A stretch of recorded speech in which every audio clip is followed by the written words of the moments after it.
Но като тръгна да правя нещо, първата ми мисъл винаги е какво искам да съществува, не го виждам около мен. И от към референс, какво може да е това? Може да съм видял някой човек на улицата, да носи яки и да си казва, това ще е много яко, ама да има 4 джоба, а не 2 и да е бежево, а да не е синьо, нали? Примерно мушкатото в градината на баба ми. Може да е някаква панелка, може да е понякога друга дреха, която съм видял в Инстаграм.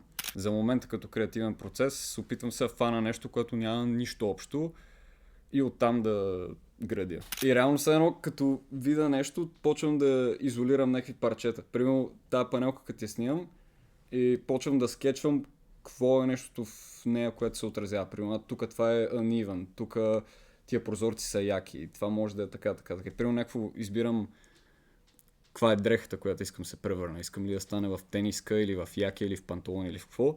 И вече оттам почвам да нареждам. Буквално самата снимка отрязана и след това си представям как това може да кътнат плати по какъв начин. Нали? Малко като пъзъл, не знам.